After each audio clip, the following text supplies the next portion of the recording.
some cases they're very good to do. I'll say for treatment sometimes this is about good as it's going to get with real painful necks that don't like a lot of movement. So you can do some pretty good work with your unilateral and central PAs. So it's very similar to what you did in the lumbar, except you're not going to use the heel of your hand, obviously, because these spinous processes are very small. So typically it's a thumb for most people.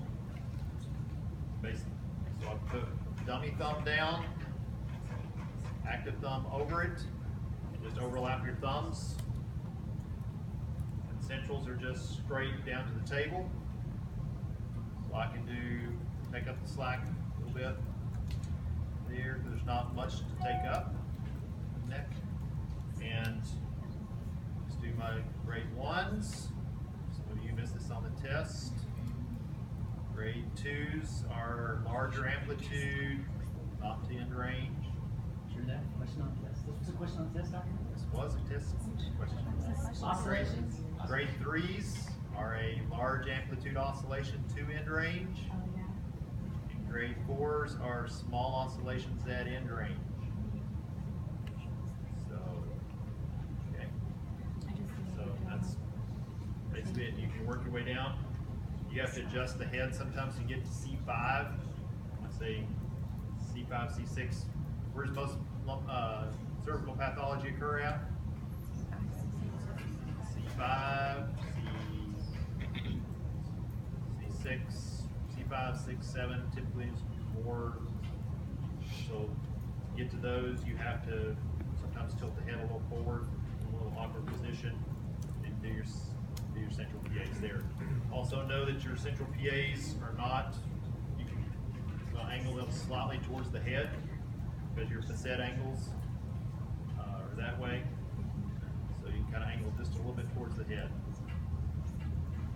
Unilateral PAs, come out one thumb, right over those transverse articular pillars, right over the facets, doing your same thing. It's about one thumb of the patient. So, and straight down. Typically, most research and most people, I think it's 3 sets of about 30 seconds of oscillations, and then reassess. That's going to tell you whether you continue or not, whether they're going to work or not. So, anybody got anything different? Don't learn anything different? 3 sets of 30 seconds still? Very arbitrary. I've had people 3 sets of a minute. I saw one study where they did 3 sets of 3 minutes. Those are some endurance freaks right there. Must have had something really good on TV or good conversation going or something. This is one where a head cutout makes all the difference in the world. So if you have a head cutout on your table, count yourself lucky. Otherwise, you get those prone pillows. You have to be real careful with those because they are typically angled up, so they end up in extension a little bit that way. So it's harder to get to the spinous transverse processes. So anybody want to try this? Anybody volunteer, voluntold?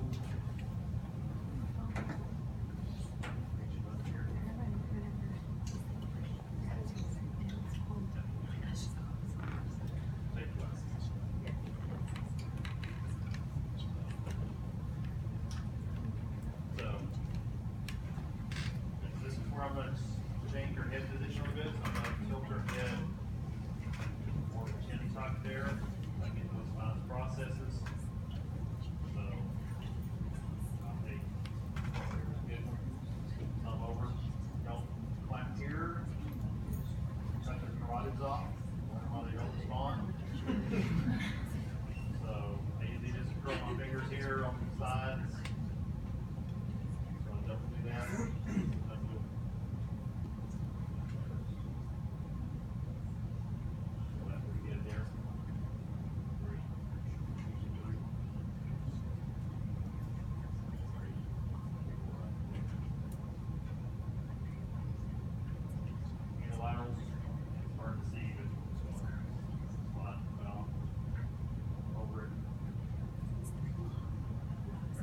just glides. There's no not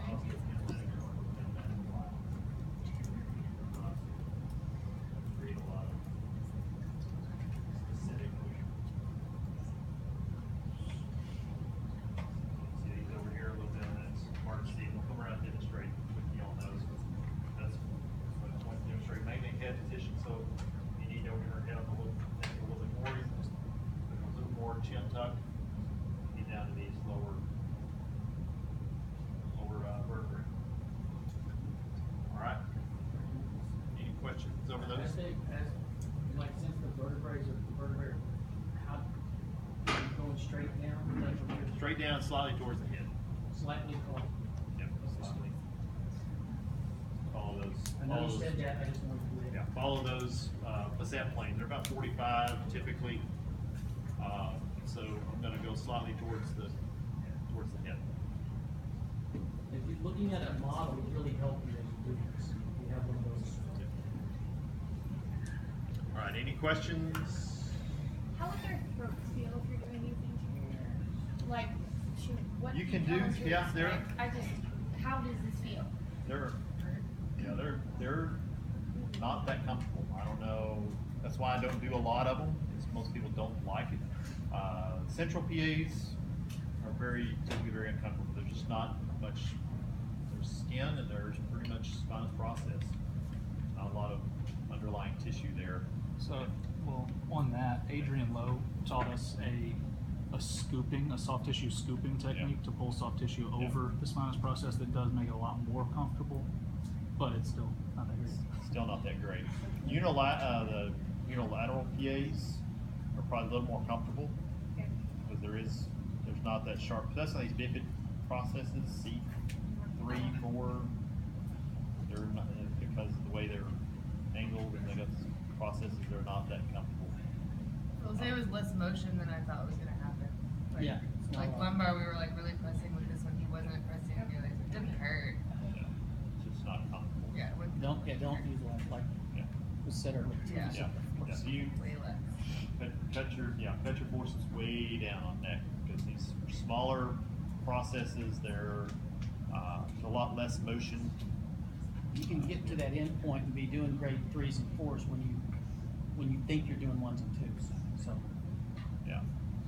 Grades 1 is basically just taking up skin slack almost, what you gonna think of. The bee's knees, right?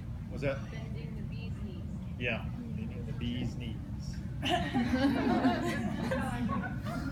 No pressure to bend the bee's knees. Yeah. Yeah, this is, I call it just put my thumb on there at grade 1.